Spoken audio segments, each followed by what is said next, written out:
ಹಾಸನದಲ್ಲಿನ JDS ಬೃಹತ್ ಜನತಾ ಸಮಾವೇಶ success ಆಗಿದೆ. ಸಕ್ಸಸ್ ಬಳಿಕ ಮತ್ತೆರಡು ಸಮಾವೇಶಕ್ಕೆ ದಳಪತಿಗಳು ಈಗ ತೆರೆಮರೆಯಲ್ಲಿ ಪ್ಲಾನ್ ಮಾಡ್ಕೊಳ್ತಿದ್ದಾರೆ.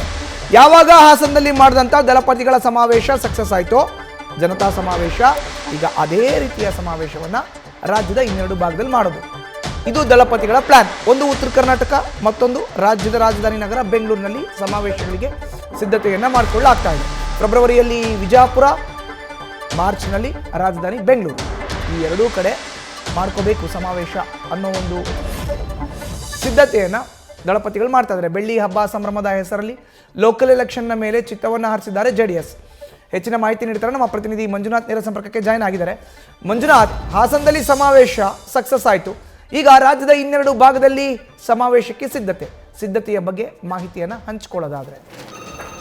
ಮಧುಸೂದನ್, ಜೆಡಿಎಸ್ಗೆ 25 ವರ್ಷ ತುಂಬಿದ ಹಿನ್ನೆಲೆಯಲ್ಲಿ ಹಾಸನದಲ್ಲಿ ಬೃಹತ್ ಸಮಾವೇಶವನ್ನು ಜೆಡಿಎಸ್ ನಾಯಕರು ಮಾಡಿದ್ರು. ಈ ಒಂದು ಕಾರ್ಯಕ್ರಮ ಸಾಕಷ್ಟು ಸಕ್ಸಸ್ ಅನ್ನ ದಳಪತಿಗಳಿಗೆ ತಂದುಕೊಟ್ಟಿತ್ತು. ಜೊತೆಗೆ ಈ ಒಂದು ಕಾರ್ಯಕ್ರಮ ಸಕ್ಸಸ್ ಆದ ಹಿನ್ನೆಲೆ ಮತ್ತಷ್ಟು ಜೋಶ್ ಜೆಡಿಎಸ್ ಪಕ್ಷಕ್ಕೆ ಬಂದಿರುವಂಥದ್ದು. ಯಾಕಂದರೆ ಮುಂಬರುವ 2028ರ ವಿಧಾನಸಭಾ ಚುನಾವಣೆಯನ್ನು ದೃಷ್ಟಿಯಲ್ಲಿ ಇಟ್ಕೊಂಡು ಈಗಲಿಂದಲೇ 2 ವರ್ಷಗಳ ಹಿಂದೆ, ಅಂದರೆ 2 ವರ್ಷಗಳಿಂದ ಮುಂಚೆಯೇ ಒಂದು ಚುನಾವಣಾ ತಂತ್ರಗಾರಿಕೆಯನ್ನು ಮಾಡ್ಕೊಳ್ಬೇಕು ಅನ್ನೋ ನಿಟ್ಟಿನಲ್ಲಿ ಪಕ್ಷವನ್ನು ಸಂಘಟನೆ ಮಾಡಬೇಕು. ಜೊತೆಗೆ ಮುಂಬರುವ ZP-TP ಚುನಾವಣೆ ಆಗಿರ್ಬೋದು, ಜೊತೆಗೆ ಬೆಂಗಳೂರಿನ GBA ಚುನಾವಣೆ ಏನಿದೆ, ಈ ಎಲ್ಲವನ್ನು ಕೂಡ ಗಮನದಲ್ಲಿಟ್ಕೊಂಡು ಮುಂದೆ ಇದೇ ತಿಂಗಳ 27ಕ್ಕೆ ಬಿಜಾಪುರದಲ್ಲಿ, ಉತ್ತರ ಕರ್ನಾಟಕದಲ್ಲೂ ಕೂಡ ಒಂದು ಪಕ್ಷವನ್ನು ಪ್ರಾಬಲ್ಯ ಮಾಡಬೇಕು ಮತ್ತು ಅಲ್ಲೂ ಕೂಡ JDS ಒಂದಷ್ಟು ಕ್ಷೇತ್ರಗಳನ್ನು ಗೆಲ್ಲಬೇಕು ಅನ್ನೋ ನಿಟ್ಟಿನಲ್ಲಿ ಬಿಜಾಪುರದಲ್ಲಿ ಒಂದು ಸಮಾವೇಶನ ಮಾಡಲಿಕ್ಕೆ ತೀರ್ಮಾನವನ್ನು ತೆಗೆದುಕೊಂಡಿರುವಂಥದ್ದು. ಜೊತೆಗೆ ಮಾರ್ಚ್ 7 ಅಂದರೆ ಮಾರ್ಚ್ ಮೊದಲ ವಾರದಲ್ಲಿ ಬೆಂಗಳೂರಿನಲ್ಲೂ ಕೂಡ ಒಂದು ಕಾರ್ಯಕ್ರಮ ಮಾಡಲಿಕ್ಕೆ ಒಂದು ಚಿಂತನೆಯನ್ನು ನಡೆಸಿದ್ದಾರೆ. ಇದ್ರ ಬಗ್ಗೆ ನಾಳೆ ನಡೆಯುವಂಥ ಕೋರ್ ಕಮಿಟಿ ಸಭೆ ಏನಿದೆ,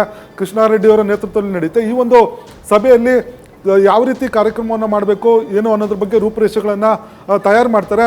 ಯಾಕಂದರೆ ಈಗಾಗಲೇ ಕುಮಾರಸ್ವಾಮಿ ಅವರು ಹೇಳಿದರು, ಏನು ಸಂಕ್ರಾಂತಿ ಬಳಿಕ ಮತ್ತಷ್ಟು ಪಕ್ಷಕ್ಕೆ ಸಂಘಟನೆಗೆ ವೇಗ ಕೊಡ್ತೀವಿ ಅನ್ನೋ ಮಾತನ್ನು ಹೇಳ್ತಿದ್ರು. ಜೊತೆಗೆ ನಿಖಿಲ್ ಕುಮಾರಸ್ವಾಮಿ ಅವರು ಕೂಡ ರಾಜ್ಯ ಪ್ರವಾಸವನ್ನು ಮಾಡಲಿಕ್ಕೆ, 2ನೇ ಹಂತದ ಪ್ರವಾಸನ ಮಾಡಲಿಕ್ಕೆ ತೀರ್ಮಾನವನ್ನು ತೆಗೆದುಕೊಂಡಿರುವಂಥದ್ದು. ಇನ್ನೊಂದು ಕಡೆ ಸಮಾವೇಶಗಳ ಮುಖಾಂತರ ಮತ್ತಷ್ಟು ಪಕ್ಷವನ್ನು ಸದೃಢಗೊಳಿಸೋದಕ್ಕೆ ಈ ರೀತಿಯ ಒಂದು ಬೃಹತ್ ಸಮಾವೇಶಗಳಿಗೆ ಪ್ಲಾನನ್ನು ಮಾಡಿಕೊಂಡಿರುವಂಥದ್ದು. ಮಧುಸೂದನ್, ಧನ್ಯವಾದ ಮಂಜುನಾಥ್ ನಿಮ್ಮ ಮಾಹಿತಿಗೆ.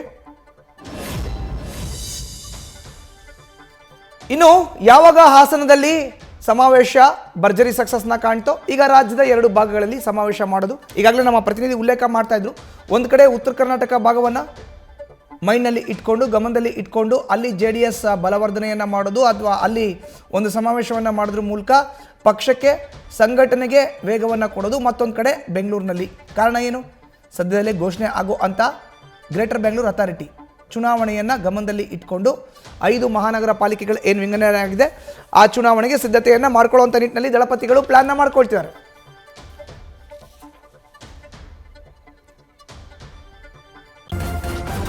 ನ್ಯೂಸ್ ಫಸ್ಟ್, ನಿರ್ಭೀತಿಯಿಂದ ನಿಮ್ಮ ಪರವಾಗಿ.